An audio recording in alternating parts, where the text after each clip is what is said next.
नमस्कार, कबड्डी की तस्वीर देख रहे हैं आप। मैं हूं आपके साथ विशाल गर्ग। खबर की शुरुआत करेंगे। उत्तराखंड में 2017 से ही बीजेपी की डबल इंजन वाली सरकार है, जो दावा करती है कि डबल इंजन वाली सरकार में राज्य तेजी से तरक्की कर रहा है। लेकिन समझ से परे ये है कि 8 सालों में जब राजधानी की ही तस्वीर नहीं बदल पाई, तो फिर पहाड़ी जिलों में कितना विकास कार्य हुआ होगा, वो भी जब जब देहरादून को स्मार्ट सिटी बनाने के नाम पर हजारों करोड़ रुपए खर्च कर दिए गए। देहरादून के वार्ड नंबर 83 की तस्वीर देखिए और समझिए कि वहां के लोग कितने परेशान हैं।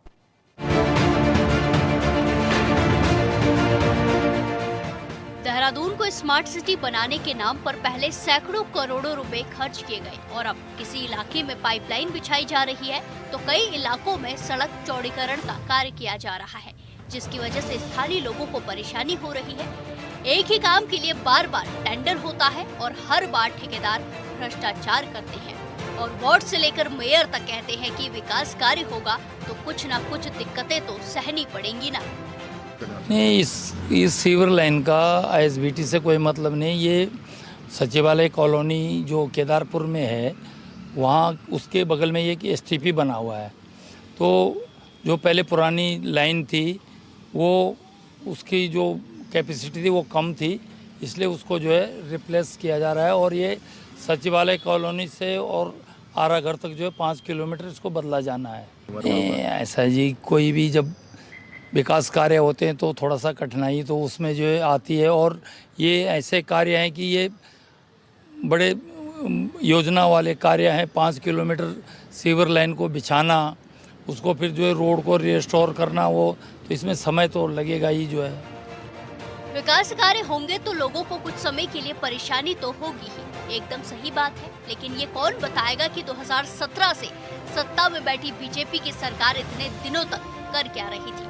वार्ड नंबर 83 से आई इन तस्वीरों में आप देख सकते हैं कि पाइपलाइन बिछाने के लिए सड़क तो खोदी गई, मगर उससे लोगों को परेशानी हो रही है। वार्ड की जनता का कहना है कि कई महीनों से यहाँ काम चल रहा है पर कोई प्रगति नहीं है। सड़क को खोद दिया जाता है मगर उसे भरा कभी नहीं जाता है। ये तो पहले उधर चल रही थी sewer line Doon university road पे, अब ये काफ़ी दिन से इधर हैं। अब परसों रात को इनके पाइप ख़त्म हो गए तो 2 दिन से इन्होंने जेसीबी परसों रात कोई काम ही नहीं करा यहाँ पे ना, तो दिक्कत तो है ही। अब समस्या है, क्या करें। आप लोगों की दुकानें किस तरीके से असर कर रहा है? मैंने खुद 2 दिन बाद आज दुकान खोली है, वो भी मैंने कल रात ही ने कहा तब। अब ये रोड इन्होंने खोद दी, अब ये बनेगी कब, इसका कोई मालिक नहीं है यहाँ पे। मतलब खोद के चले जा रहे हैं, लेकिन वही चीज़ है, धूल मिट्टी सारा दिन पूरे दिन। अब हम दुकान लगानी है लेकिन सुबह से लग रहे हैं पहले बाहर की सफाई करने में। सर ये रोड में जो है पहले तो ये इन्होंने ये नालियों के वजह से खुदाई की है, कभी जो है गैस के लिए खोदा है इन्होंने, कभी जो है सीवर के लिए खोद रखा है इन्होंने। तो बहुत टाइम से ऐसे ही पड़ा हुआ है। यहाँ पर क्या है कि धूल धक्कड़ जितनी भी हो रही है, सारा मिट्टी वगैरह उड़ रही है और कई महीने से हम लोग यहाँ पर जो है बहुत परेशान है। आए दिन गाड़ियाँ गिर रही हैं, फिसल रही हैं, बाइकें फिसल रही हैं। 2-3 गाड़ियाँ तो यहाँ पर फंस चुकी थी कि कई बार क्या होता है कि कहीं साइड नहीं मिलती है, इतनी भीड़ होती है कि यहाँ पे सारी गाड़ियाँ फंसती हैं, तो धक्का लगा के उनको बाहर निकालना पड़ता है, इतना जाम हो जाता है यहाँ पर। सर यहाँ पर तो जिससे भी कहते हैं सर, कोई सुनता है नहीं है यहाँ पर। है कई टाइम से हम लोग इसकी कंप्लेंट कर रहे हैं कि सर रोड बनाइए, रोड बनाइए। आज तक इन्होंने कोई रोड वगैरह नहीं बनाई यहाँ पर। इसको सर कम से कम 3-4 महीने हो गए। 3-4 महीने से हम लोग यहाँ पर बहुत परेशान हैं और बहुत ज़्यादा यहाँ पर जितनी भी धूल मिट्टी वगैरह आ रही है, पूरा बाहर जितने भी हो रहे हैं सामान वगैरह सारा खराब हो रहा है यहाँ पर। वार्ड के लोगों में चिंता इस बात को लेकर है कि मानसून आने से पहले अगर काम पूरा नहीं हुआ तो फिर क्या होगा। हालांकि इस विषय में महापौर सौरभ थपलियाल ने कहा कि सभी को इस संदर्भ में निर्देश दे दिए गए हैं कि समय से काम को पूरा कर लें। मैंने अभी पिछले दिनों भी हम लोगों ने यहाँ पर एक बैठक का आयोजन किया था, जिसमें कि जो अपना सीवर का कार्य है, ये जल संस्थान के द्वारा हो रहा है, एडीबी के द्वारा हो रहा है, तो इनके अधिकारियों को बुलाया था और इनको तमाम निर्देश दिए थे कि बरसात से पहले पहले सारे कार्य पूर्ण हो जाएं। एक बार उस विषय में कई जगह तो उन्होंने कार्य शुरू कर दिए हैं और एक बार फिर मुझे लगता है दोबारा उनसे पूछने की आवश्यकता है कि तुरंत, क्योंकि बरसात से पहले पहले सारे कार्य पूर्ण हो जाने चाहिए जहाँ जहाँ पे भी सीवर बिछ चुकी है। और जहाँ पर सीवर नहीं हुई है तो वहाँ पे इस फिलहाल काम ना छेड़ा जाए, बरसात के बाद वहाँ पे किया जाए, ऐसी बात, ऐसे निर्देश अधिकारी को देने वाले। सवाल ये नहीं है कि विकास कार्यों से परेशानी हो रही है, सवाल यह है कि सड़क बनाने से पहले ही पाइपलाइन का काम क्यों नहीं किया जाता है। पहले सड़क बना दी जाती है, फिर विभाग बनी हुई सड़क को खोदकर पाइपलाइन बिछाता है, जिससे सड़क खराब हो जाती है। उसके कुछ महीने बाद फिर से सड़क का टेंडर होता है और कुछ महीने बाद या तो पाइपलाइन रिपेयरिंग का काम होता है या नाली बनाने का काम। मतलब एक ही जगह पर बार बार कुछ ना कुछ तो होता ही रहता है, जिसकी वजह से लोगों को परेशानी होती है। या फिर ये कह सकते हैं कि ठेकेदार काम ही ऐसा करता है कि कुछ समय बाद वो बर्बाद हो जाए ताकि फिर से टेंडर हो और भ्रष्टाचार करने का मौका मिले।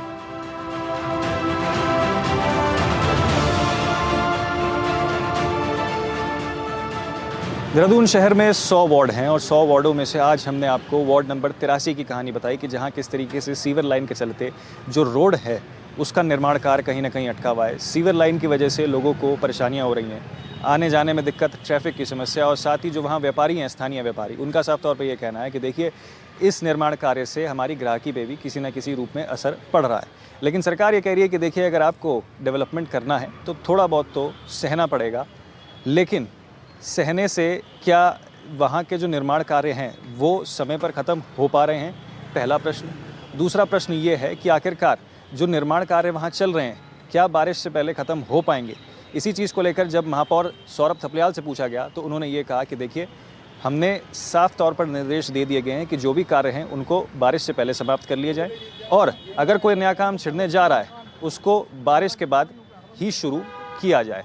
लेकिन समस्या वहीं आकर रुक रही है कि आखिरकार जो निर्माण कार्य है वो कब तक समाप्त होगा, और ऐसे में जितने भी वहाँ निर्माण कार्य चल रहे हैं वार्ड के अंदर उससे लोगों को किसी न किसी रूप में परेशानी का सामना करना पड़ रहा है। कैमरा पर्सन तिलक शर्मा के साथ समृद्ध मिश्रा, देहरादून, HNN 24/7 के लिए। और संवाददाता समृद्ध मिश्रा हमारे साथ लाइव जुड़ गए हैं। समृद्ध, किस तरह की परेशानी लोगों को करना पड़ रही है और क्या माना जाए, क्योंकि लगातार लोग परेशान भी हैं और स्मार्ट सिटी पर भी लगातार सवाल खड़े कर रहे हैं अब तो। बिल्कुल विशाल, जिस तरीके से हम जानते हैं कि तकरीबन 100 वार्ड जो है वो देहरादून शहर के अंदर हैं, उसमें से 83 नंबर वार्ड जो है उसकी आज जो है हमने तस्वीर जनता के समक्ष रखी, और ऐसे में सबसे बड़ी चीज़ जो है वो यही है कि देखिए रोड जो है वो खुद ही पड़ी है। कई सारे इलाके ऐसे हैं जहाँ पर पाइपलाइन के चलते जो डिवाइडर का इधर का एरिया है वहाँ रोड ही नहीं है, जिसके चलते एक ही पट्टी पे दोनों तरफ की गाड़ियाँ चलते हुए नजर आ रही हैं। इसमें सबसे ज़्यादा समस्या अगर किसी चीज़ को लेकर हो रही है तो वो देखिए ट्रैफिक को लेकर हो रही है, यानी कि आना और जाना दोनों एक ही पट्टी पे अगर होगा तो ट्रैफिक में जितनी समस्या तो होगी, और वैसे ही हम जानते हैं कि देहरादून शहर में जो है ट्रैफिक की कितनी बड़ी एक अंबार है। ऐसे में जो वहाँ के स्थानीय पार्षद है उनका साफ तौर पे ये कहना था कि देखिए निर्माण कार्य चल रहा है, हम लगातार कोशिश कर रहे हैं, लेकिन अगर आप निर्माण कार्य चाहते हैं अपने इलाके के अंदर तो आपको थोड़ी बहुत परेशानी जो है वो सहनी पड़ेगी। परेशानी जनता सह रही है वहाँ पे, लेकिन सवाल वहीं आके रुकता है कि आखिरकार जो निर्माण कार्य हैं वो पूरे कब होंगे। सड़क अगर ऐसी हालत में है तो आखिरकार वहाँ जो लोग रह रहे हैं उनको भी तकलीफ हो रही है, और सीवर लाइन के चलते अगर बार बार काम छेड़ा जा रहा है तो इसमें गलती किसकी मानी जाए, क्योंकि जो टेंडर दिए जा रहे थे अगर टेंडर समय से पूरे नहीं हो पा रहे हैं या फिर टेंडर जो दिए जा रहे हैं उसके बावजूद भी काम दोबारा करना पड़ रहा है, तो ठेकेदारों के ऊपर भी कहीं ना कहीं एक जो है वो प्रश्न चिन्ह खड़ा हो रहा है। देखिए कई मरतबा हम लोग भी जब सड़क पर जाते हैं, उस रूट पर जाते हैं, तो यही देखने को मिलता है कि जो समस्या है वो खुद ही सड़क की वजह से, अभी देखिए बारिश का भी मौसम आने वाला है, ऐसे में पूरे इलाके में कहीं ना कहीं जल भराव की भी स्थिति देखने को मिल सकती है। बहरहाल बात यहीं आके रुक रही है सारी कि आखिरकार निर्माण कार्य पूरे तो होंगे, चलिए सीवर का काम पूरा हो जाएगा, लेकिन उसके बाद रोड का निर्माण कार्य कब पूरा होता है ये भी एक देखने वाली बात होगी। जी विशाल। लेकिन समृद्ध, जिस तरह से आपने वार्ड नंबर 83 की ये बात बताई, ऐसा नहीं है कि केवल 83 में ही ऐसा है, लगातार ये भी देखा जा रहा है कि पूरे देहरादून के ही हालात ऐसे होते जा रहे हैं कि रात में सड़क बिछाई जाती है, उसके बाद ही याद आता है विभाग को कि अब हमारा कोई पाइप डालना छूट गया है।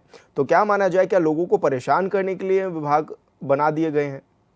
बिल्कुल, देखिए जैसे 100 वार्ड शहर के अंदर हैं, उसमें से अगर मान करें अधिकतम वार्ड ऐसे हैं जहां इसी तरीके की परेशानी देखने को मिल रही है। ये हमने भले ही एक वार्ड की तस्वीर दिखाई हो, लेकिन जनता खुद जानती है कि जब वो बाजार पे बाहर निकलती है, सड़क पे बाहर निकलती है, तो आखिरकार किस तरीके की परेशानी वहाँ है। कहीं सीवर लाइन के नाम पे काम चल रहा है, कहीं रोड चौड़ीकरण के नाम पे काम चल रहा है, तो कहीं कोई और अन्य कारणों से काम चल रहे हैं लेकिन समय से पूरे नहीं हो रहे हैं। कहीं 2 महीने, 3 महीने, 4 महीने, 6 महीने का डिले देखने को मिल रहा है। तो कहीं ना कहीं देखिए जो कार्य 15 से 20 दिन या 1 महीने के अंदर समाप्त हो जाने चाहिए थे, अगर उसमें तकरीबन 6 महीने से लेकर साल भर तक का समय लग जा रहा है, तो ये तो प्रश्न चिन्ह और समस्या तो है कि आखिरकार समय से काम पूरे क्यों नहीं हो पा रहे हैं। जी विशाल। समृद्ध, क्योंकि डबल इंजन की सरकार है, क्या फायदा कुछ मिलता हुआ नजर आ रहा है? क्योंकि लगातार दावे तो ये किए जा रहे हैं कि पहाड़ों तक सड़कें पहुंचा दी, लेकिन राजधानी देहरादून की ही सड़कों के जब ऐसे हालात हैं तो ये भी सोचा जा सकता है, जाहिर सी बात है, कि पहाड़ों में विकास किस तरह से हो रहा होगा, किस तरह की वहाँ की सड़कें होंगी, क्योंकि जब राजधानी की सड़कें ऐसी हैं। बिल्कुल विशाल, देखिए ग्रामीण क्षेत्रों की खास तौर पर अगर देखा जाए तो वहाँ सबसे बड़ी समस्या एक रोड की रहती थी। लेकिन जब देश की राजधानी जहाँ प्रदेश की राजधानी जहाँ सारी चीज़ें हो रही हैं देहरादून है, ठीक है, जहाँ सारे मंत्रिमंडल आपका बैठा हुआ है, जहाँ मुख्यमंत्री का कार्यालय है, ऐसे में अगर आप ही के इलाके में, आप ही के क्षेत्र में, आप ही के शहर में इस तरीके की समस्या का सामना करना पड़ रहा है कि जहाँ सड़क निर्माण इस तरीके से पूरा है ही नहीं कि लोग यातायात ढंग से कर सकें, जगह जगह जो है गड्ढे खुदे पड़े हैं। ऐसे में अभी देखिए, क्योंकि मौसम एकदम से जो है प्रदेश के अंदर करवट ले रहा है और मानसून आने की बात जो है लगातार करी जा रही है, मानसून आने के साथ अगर निर्माण कार्य पूर्ण नहीं होते हैं तो कितनी बड़ी समस्या जो है वहाँ इन लोगों को सहनी पड़ेगी। ये एक सबसे बड़ा दिक्कत जो है अभी देखने को लग रही है। जी बिल्कुल समृद्ध, आप बने रहिए हमारे साथ आकाश जी जुड़ गए हैं, देहरादून से स्थानीय हैं। आकाश जी, बहुत स्वागत है आपका चैनल पर। जी नमस्कार। नमस्कार जी। आकाश जी, किस तरह की दिक्कतें होती हैं आप लोगों को, क्योंकि सड़कों पर तो धूल ही धूल नजर आ रही है? बिल्कुल बिल्कुल सर, दुकान का, व्यापार का, सब चीज का नुकसान ही है। और मेन है कि अपना सड़क बन जाए जल्दी से जल्दी तो अच्छा रहेगा। तो काम आवाज तो देखो विकास कार्य हो रहा है, बात पार्षद जी की बिल्कुल ठीक है। ठीक है कि उसमें थोड़ी दिक्कत होती है, लेकिन साथ के साथ अगर रोड भी बन जाए उसी जल्दी से तो फिर इतनी समस्या ना हो आगे। तो आवाजाही जब करते हैं, क्या लोग चोटिल भी होते हैं इन सड़कों के कारण? बिल्कुल, आए दिन हो जाता है। वो गड्ढे इतने हैं रोड पे, मथुरा वाला रोड पे पूरा गड्ढे ही गड्ढे हो रखे हैं, इस वक्त चलना मुश्किल है। और अभी तो आगे आगे बरसात भी है, जब पानी इन गड्ढों में जा भरेगा तब कैसी तकलीफें होंगी, तब किस तरह की दिक्कतें होती हैं आप लोगों को? बिल्कुल बिल्कुल सर, बारिश का सीजन ऑलमोस्ट स्टार्ट हो ही चुका है। तो बारिश में तो समस्या और ज्यादा बड़ी हो जाएगी। तो रोड अगर बन जाएगी जल्दी तो इस समस्या से हम बच जाएंगे। और पूरे दिन इतनी धूल मिट्टी है, बारिश ना हो तब भी कि आप रुक नहीं सकते वहाँ धूल में। आकाश जी, डबल इंजन की सरकार है, क्या लग रहा है कुछ फायदा होता हुआ नजर आ रहा है राज्य में? सड़कों के विकास हो रहे हैं क्या डबल इंजन सड़कों की तो स्थिति बिल्कुल खस्ता हाल है इस वक्त। देहरादून में किसी सड़क पे आप चले जाओ, हर जगह गड्ढे ही गड्ढे हैं, सड़कें हैं ही कहाँ। मेन कुछ सड़कों को छोड़ दो, वीआईपी सड़कों को छोड़ दो, तो उसके अलावा फिर सड़कें हैं ही कहाँ। अच्छा, जैसे कि आप भी स्थानीय हैं, तो आपके लोगों के द्वारा क्या पूछा नहीं जाता कि आपने पहले एक पाइप डाला, फिर सड़क बन गई, फिर दूसरा पाइप डालने आ गए? सर कोई सुनवाई नहीं है आम आदमी की कहीं पर भी। जी जी।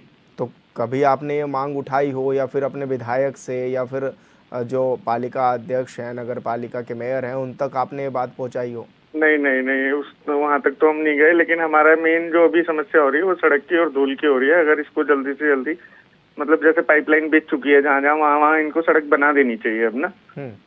और लगभग कितने समय से ये समस्या झेल रहे हैं आप लोग? ये तो महीनों से चल रहा है सर। बीच में इन्होंने दून यूनिवर्सिटी तक पूरा खोद दिया था, फिर बीच में सड़क, कोई वीआईपी प्रोग्राम था दून यूनिवर्सिटी में, तो पूरी सड़क बन गई थी, बनी, फिर 4 दिन बाद फिर खोद दी वो। यानी कि वीआईपी मूवमेंट हो रहा है तो सड़क को वापस से ठीक कर दिया जाता है, अदरवाइज आम लोगों की कोई सुनवाई नहीं है। बिल्कुल सर, बिल्कुल। जी बिल्कुल आकाश, बहुत शुक्रिया आपका, आप हमारे साथ जुड़े, आपने अपनी बात रखी और बताया कि किस तरह की परेशानी आप लोगों को होती भी हैं। समृद्ध, हमारे संवाददाता लगातार बने हुए हैं। समृद्ध, जहाँ तहाँ देखो सड़कों पर धूल ही धूल नज़र आ रही है। आखिर क्या माना जाए? ऐसे में तो व्यापारी भी परेशान है, क्योंकि दुकान के बाहर जब धूल मिट्टी होगी तो व्यापारियों का सामान खरीदने कौन आएगा?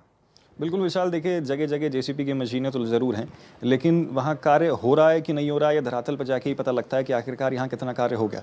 ऐसे में कई सारे जो वहाँ स्थानीय लोग थे, जब हमने उनसे बात करी तो उनका साफ तौर पे ये कहना था कि देखिए दुकान तो हम खोल रहे हैं, लेकिन ग्राहक आए ना आए वो बात की बात है, यहाँ जो सामान पड़ा है वो धूल मिट्टी से ग्रस्त हो रहा है, कहीं ना कहीं धूल मिट्टी उस पर सनी जा रही है। और कई लोग तो ऐसे थे जिन्होंने कहा कि देखिए हम 2-2, 3-3 दिन बाद दुकान खोल रहे हैं। तो जो दिहाड़ी वाले हैं, जो रोज़मर्रा अपना सामान बेचकर अपनी रोजी रोटी कमाते हैं, उनके जो है व्यापार के ऊपर किसी न किसी रूप में एक संकट देखने को मिल रहा है। मान लीजिए कोई व्यक्ति रोज़ कमाकर रोज़ खाने वाला है, जिसकी दुकान है छोटी सी, वो अगर 3 दिन अपनी दुकान बंद रख देगा तो ऐसे में परेशानी तो है कहीं ना कहीं किसी न किसी रूप में। लेकिन समृद्ध, स्मार्ट सिटी में शामिल है राजधानी देहरादून, और क्या माना जाए कि स्मार्ट सिटी अगर ऐसी है तो इससे ठीक तो गाँव ही है। बिल्कुल विशाल, देखिए जो ऊपरी पहाड़ के इलाके थे वहाँ ये कहा जाता है कि देखिए जन सुविधा जो है वो उतनी अच्छी नहीं होती थी। राजधानी में जो है सारी सुविधाएं अच्छी होती थी, ये कहा जाता था। लेकिन जब हम धरातल पे चीज़ें देखते हैं तो लगता है कि देखिए यहाँ से ठीक हो सकता है कि ऊपर के इलाके हों जहाँ कम से कम आम जनमानस के लिए सुविधा अच्छी हों, लेकिन जो पूरा इलाका है राजधानी का, उसमें से ये मान के चलिए कि अधिकतम क्षेत्र ऐसा है जहाँ इस तरीके की समस्या लोगों को वहाँ करनी पड़ रही है। बिल्कुल समृद्ध, आप बने रहिए हमारे साथ अमित नेगी जी जुड़ गए हैं, स्थानीय हैं। अमित जी, बहुत स्वागत है आपका चैनल पर। हाँ जी। जी अमित जी, किस तरह की तकलीफें हो रही हैं अभी जिस तरह सड़कों को खोद दिया गया दोबारा से, तो क्या लग रहा है किस तरह की परेशानियां आप लोगों को होती हैं इस सड़क के कारण? तकलीफ है वहाँ पे, धूल वगैरह उड़ रही है। मैं आपको जरा, मैं ड्राइव कर रहा हूँ भैया, थोड़ा मैं रास्ते में हूँ जी अभी। ठीक है अमित जी, कोई बात नहीं, आप आराम से ड्राइव करिए सेफली। बहुत शुक्रिया आपका, आप हमारे साथ जुड़े। समृद्ध लगातार हमारे साथ बने हुए हैं। समृद्ध, क्योंकि स्मार्ट सिटी जिस तरह से खर्चे भी लगातार हो रहे हैं और ये भी कहा गया कि 1000 करोड़ रुपए खर्च किए गए, तो क्या उस 1000 करोड़ के कार्य दिखाई भी दे रहे हैं सड़कों पर? नगर निगम हो चाहे जितने भी विभाग हों प्रदेश के अंदर, सरकार जो है लगातार टेंडर निकालती है किसी भी चीज़ के काम के लिए, लेकिन टेंडर निकलता है, काम पूरा होता है, लेकिन उसके कुछ महीने बाद देखिए फिर जो है चीज़ें शून्य पर आ जाती हैं कहीं ना कहीं। देखिए अगर आपने रोड निर्माण करी, लेकिन उसके कुछ समय बाद आपको फिर से रोड खोद कर कोई काम कराकर फिर से रोड का निर्माण करना पड़ रहा है, तो सवाल ये था कि जब पहली बार रोड का निर्माण हो रहा था तब ये सारे काम क्यों नहीं संपन्न हुए। और दूसरी चीज़ उसमें गौर करने वाली एक ये भी है कि देखिए जब ये सारा काम चलता है तो उसमें जी जो पूरा ट्रैफिक होता जी। है उससे भी कहीं ना कहीं जो है परेशानी होती है आम जनमानस को। जी बिल्कुल समृद्ध, आप बने रहिए हमारे साथ दर्शन लाल जी जुड़ गए हैं, पार्षद हैं। दर्शन जी, बहुत स्वागत है आपका एचएनएन पर। धन्यवाद जी। दर्शन जी, जिस तरह ये भी देखा जा रहा है कि विकास के नाम पर पैसा भी खर्च हो रहा है, सड़कें बनती भी हैं, लेकिन अगले ही दिन उनको खोद दिया जाता है, तो क्या माना जाए कहाँ ये दिक्कतें आ रही हैं? और क्योंकि आम जनता को भी बड़ी परेशानियों का सामना करना पड़ रहा है इन सड़कों के कारण। इसमें ऐसा है जी कि ये तो वो विभागों का आपसी जो समन्वय व्यय है वो नहीं बन पा रहा है। एक विभाग अगर सब जो है सब विभाग मिल करके अगर कोई अब कार्य योजना बनाए तो उसके आधार पे जो है वो कार्य जो है मतलब कि वो सही ढंग से होते हैं, लेकिन अब विभागों का अपना अलग अलग उससे कार्य करते हैं जिससे कि दूसरे विभाग को जो उसकी जानकारी नहीं होती है, और जब कोई भी निर्माण कार्य होते हैं तुरंत उसके बाद जो है वो जो दूसरा विभाग जो उसमें काम करने के लिए आ जाता है। तो क्या आपस में सामंजस्य ना होने की वजह से जनता को परेशानी झेलनी पड़ रही है? बिल्कुल जी, मेरे उसके अनुसार तो यही सबसे बड़ी कमी है कि आपसी सामंजस्य न होने के कारण से जो है ये सारी जो दिक्कतें जो वो पब्लिक को जो है फेस करनी पड़ रही है। दर्शन जी, क्योंकि आप भी पार्षद हैं और अक्सर ये भी देखा जाता है कि जनता आकर के सबसे पहले आप ही से बात करती है कि बड़ी दिक्कतें हो रही हैं और आप ही को चुना गया है, तो क्या माना जाए कि आपकी ओर से भी ये सवाल उठाए जाते हैं जो लोग आते हैं और रात के रात फिर पाइप के लिए खोद देते हैं सड़कों नहीं, हम तो जो है मतलब कि जब भी पब्लिक को होते तो संबंधित विभागों से जो है मतलब है कि अपनी बात को रखते हैं कि भाई कि आप लोगों के कारण से जो है ये इस प्रकार की जो है वो समस्याएं आ रही, कभी जो है पेयजल की लाइनें टूट जाती हैं, कभी सड़कों पे गड्ढे इत्यादि, तो जिससे कि आम जनता को जो है वो परेशानियों का सामना करना पड़ता है।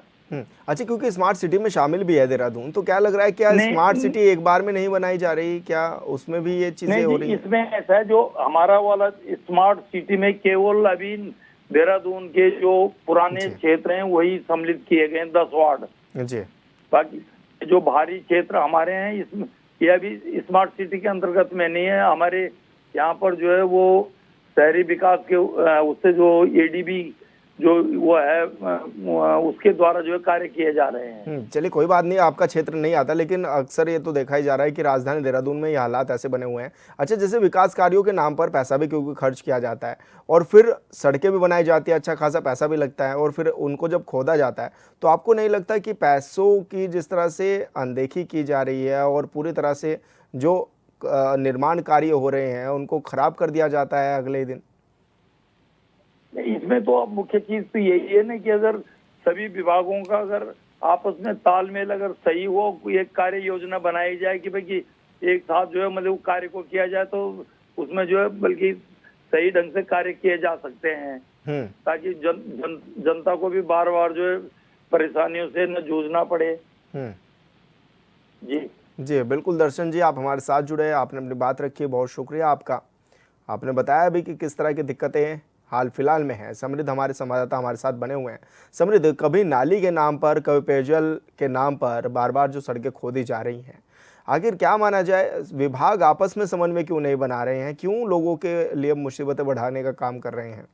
बिल्कुल, देखिए विशाल, जिस तरीके से अभी पार्षद ने भी बताया कि वहाँ के जो पार्षद हैं उनका साफ तौर पे कहना है कि एक विभाग आता है, फिर काम करता है, फिर कोई दूसरा विभाग उसमें आ जाता है। तो कहीं ना कहीं सरकार की जो पूरी कार्यप्रणाली है उसके ऊपर एक प्रश्न चिन्ह ये लग रहा है कि देखिए आपस में क्या विभागों के अंदर तालमेल नहीं है, क्या आपस में विभाग एक दूसरे के साथ तालमेल बना के कहीं ना कहीं जो गैप है कम्युनिकेशन का उसको पूरा नहीं कर रहे हैं, क्योंकि एक विभाग आ रहा है, उसके बाद दूसरा विभाग आ रहा है और तीसरा विभाग आ रहा है, लगातार विभाग जो आए जा रहे हैं, उससे परेशानी सिर्फ और सिर्फ जनता को हो रही है और समाधान उसका कुछ नहीं निकल रहा है, क्योंकि आज एक काम संपन्न हुआ, उसके बाद दूसरा काम फिर से उसके बाद चालू हो जाता है। तो क्या विकास कार्यों के नाम पर सिर्फ भ्रष्टाचार देखा जा रहा है? क्योंकि लगातार ये भी देखा जाता है कि पैसों भी अच्छा खासा विकास में खर्च किया जाता है, लेकिन वो विकास कार्य नहीं दिखता, क्योंकि सड़कें तो जब बनती हैं उसके बाद वो खोद दी जाती हैं। देखिए, अगर बात करी जाए कि कागज़ों पे तो सब चीज़ों पे विकास दिख रहा है, क्योंकि आपने शो कर दिया कि देखिए हमने इतना पैसा जो है निर्माण कार्य में ख़त्म करा या लगाया, लेकिन आखिरकार ज़मीनी हकीकत क्या है, उसकी धरातल पे किस तरीके से चीज़ें वहाँ दिख रही हैं। धरातल पे ये दिख रहा है कि देखिए आपने निर्माण 2 बार करा, लेकिन दोनों बार आप विफल रहे किसी न किसी तरीके से, क्योंकि उसके बाद भी जो समाधान था उस चीज़ का वो हुआ नहीं। लेकिन कागज़ों की अगर बात करी जाए तो कहीं ना कहीं जो है वो आंकड़ों में आ गया कि देखिए हमने इतना पैसा जो है निर्माण कार्यों में खर्च करा है। समृद्ध, क्योंकि 7 से 8 साल हो चुके हैं, डबल इंजन की सरकार भी है, क्या वार्डों की स्थिति नहीं बदलती हुई नजर आ रही अभी? बिल्कुल, देखिए ज़्यादातर वार्ड्स जो हैं, जैसे अभी मैंने बताया कि तकरीबन 100 वार्ड्स हैं शहर के अंदर, ऐसे में 100 में से अधिकतम समृद्ध, आप बने रहिए हमारे साथ नवीन जोशी जी जुड़ गए हैं, कांग्रेस से, वरिष्ठ नेता हैं कांग्रेस से। नवीन जी, बहुत स्वागत है आपका चैनल पर। जी धन्यवाद। जी नवीन जी, क्या माना जाए, सड़कों की हालात काफ़ी बद से बदतर नज़र आ रही है, बार बार सड़कें बनाई जाती हैं फिर उनको खोद दिया जाता है, क्या इसके पीछे के कारण मानते हैं आप? देखिए, आज उत्तराखंड की अगर हम बात करें तो रोडों की स्थिति बहुत खराब है, नालियों की स्थिति बड़ी खराब है। सरकार काम करने का दावा करती है लेकिन धरातल पे कुछ दिखने को नहीं मिलता है। डबल इंजन की सरकार है, करोड़ों रुपए का बजट आता है, लेकिन वो कब कहाँ ठिकाने लग जाता है कुछ पता नहीं चलता। अभी जैसे कहीं पे रोड में पाइपलाइन डलनी है, उसके बाद रोड बनती है तो उसके बाद विभागीय अधिकारी दोबारा से उसको रोड को खोद देते हैं। बरसात का सीजन चल रहा है, हम बार बार आगाह करते रहते हैं कि डेंगू का सीजन आने वाला है, लाखों लोग इसमें प्रभावित होते हैं, लेकिन विभाग इसमें कुछ सुनने को तैयार नहीं होता। इनकी कोई ऐसी मॉनिटरिंग नहीं होती। इनके अधिकारी और जो नेता यहाँ से चुन के जाते हैं वो भी बिल्कुल वहाँ पे चुप रहने का काम करते हैं। इसलिए कुल मिलाकर ये है कि भारतीय जनता पार्टी की जो सरकार है प्रदेश में विकास को कोसों दूर छोड़ रही है। तो जनता अगर इन समस्याओं से जूझ रही है तो जूझती रही है, इनको कोई फर्क नहीं पड़ता। अगर कहीं पे रोड में गड्ढा है, अगर कोई दुर्घटना वहाँ पे हो जाती है तो ये तो पल्ला झाड़ लेते हैं अधिकारी लोग भी। इसलिए सरकार को कोई ठोस रणनीति बनानी चाहिए और अधिकारियों को खास करके इसमें पहल करनी चाहिए, क्योंकि ये नेता जो लोग हैं तो वादे करके निकल लेते हैं ये लोग। इनका तो यही है भारतीय जनता पार्टी के लोगों का, डबल इंजन की सरकार बनाइए, हम प्रदेश में विकास करेंगे, पलायन रोकेंगे, बेरोजगारी हटाएंगे। ये सारे मुद्दे जो हैं वो कहीं देखने को नहीं मिल रहे हैं। आज पूरे अगर हम उत्तराखंड की बात करें, राजधानी देहरादून की बात करें तो जगह जगह सड़कें खुदी पड़ी है, नाले बिल्कुल चौक है। जब अभी ये चुनाव होने वाले थे उससे पहले मैंने स्वयं पूरे देहरादून के अंदर 100 वार्डों का मैंने भ्रमण किया था और उसमें जन संवाद से जन समर्थन मैंने कार्यक्रम जो शुरू किया था उसमें सैकड़ों ऐसी समस्याएं आई थी जिनका समाधान आज भी अपेक्षित है। लोग चाहते हैं कि उन समस्याओं का समाधान हो। कांग्रेस अपने मन से ज्ञापन देकर, धरने देकर, प्रदर्शन देकर कर उनकी समस्याओं को उठाने का काम करती है, लेकिन ये सुनने वाले नहीं है। अगर ये सुनते तो निश्चित तौर से जनता का भला होता। आज समस्याओं की अनदेखी ये लोग कर रहे हैं। अधिकारियों को और ये जो नेता है इनको सबक लेना चाहिए और जो महामारी ना फैले। सबसे बड़ी बात है, अभी बरसात शुरू हो रही है, डेंगू का सीजन आता है तो सैकड़ों लोग उसमें प्रभावित हो जाते हैं। सरकार ने अभी ऐसी कोई व्यवस्था नहीं करी है कि इसको हम रोकथाम इसकी हम कर सकें, हम इसकी फॉगिंग कर सकें, हम साफ सफाई की व्यवस्था कर सकें, इसका प्रचार प्रसार का कोई माध्यम हम जनता के बीच में लेके जा सकें। ऐसी सरकार की ओर से कोई पहल देखने को नहीं आ रही है। कुल मिला के ये है कि ये लोग काम से पीछे भाग रहे हैं और काम की ओर इनका बिल्कुल भी ध्यान नहीं। नवीन जी, लेकिन विकास कार्यों पर अच्छा खासा बजट जो है वो खर्च किया जाता है और अक्सर ये भी देखा जाता है कि राजधानी देहरादून में रात को सड़क बनती है और सुबह फिर दोबारा उसको खोद दिया जाता है। तो क्या आपको नहीं लगता कि पूरी तरह से जो पैसा है उसको बर्बाद किया जा रहा है? निश्चित तौर से ये जैसे सड़क बन जाती है, अगले दिन दूसरे विभाग के लोग आ जाते हैं कि हमने केबल डालनी थी यहाँ पर, सड़क बनाने वाले, इनका सामंजस्य आपस में है ही नहीं। अगर इनका पहले से सामंजस्य होता कि पहले केबल डलेगी, उसके बाद रोड बनेगी, अगर जो उस रोड को तोड़ेगा उसके खिलाफ कानूनी कार्रवाई की जाएगी, उसका पैसा जो ठेकेदार है उनसे वसूला जाएगा, जो अधिकारी हैं उनसे वसूला जाएगा, जिन्होंने निर्देश दिए उन नेताओं से वसूला जाएगा, तो इस पर कोई कार्रवाई होती। अब ये कुछ सामंजस्य नहीं है कि जो पैसा जहां लग रहा है लगता रहे, जो खुदाई हो रही होती रहे, ना इसमें कोई अधिकारी देख रहे, ना इनके नेता देख रहे। इससे जो होता है कि आम जन पिसता है, आम जन को बहुत परेशानी का सामना करना पड़ता है। अब जगह जगह पूरा शहर खुदा पड़ा है, जो खुदा है उसको कम से कम बंद तो कर दीजिए आप। अब बरसात के समय में जब जो गड्ढे हैं वहां पे पानी भर जाएगा और लोग उसमें दुर्घटनाग्रस्त होंगे, लोग गिर जाएंगे, दुनिया भर की उसमें दुर्घटनाएं होंगी, लेकिन इसका जवाबदार कौन होगा? इसकी जवाबदारी सरकार को तय करनी पड़ेगी कि अगर किसी भी अधिकारी ने किसी भी विभाग द्वारा कोई कार्रवाई करनी है तो उसको पहले एक मीटिंग होनी चाहिए, उसकी एक रूपरेखा बननी चाहिए। जब रूपरेखा सब बन जाएगी, इस प्रकार की मैं समझता हूँ कि परेशानी नहीं आएगी। इसलिए बिना रोड मैप के ये काम कर रहे हैं, जिसका खामियाजा प्रदेश की जनता को भुगतना पड़ रहा है। बिल्कुल नवीन जी, आप हमारे साथ जुड़े, बहुत शुक्रिया आपका, आपने अपनी बात भी रखी। और समृद्ध, आप भी हमारे साथ जुड़े, आपका भी बहुत शुक्रिया। तो कब बदलेगी तस्वीर में मेरे साथ इतना ही। आप देखते रहिए आचरण 24/7। नमस्कार।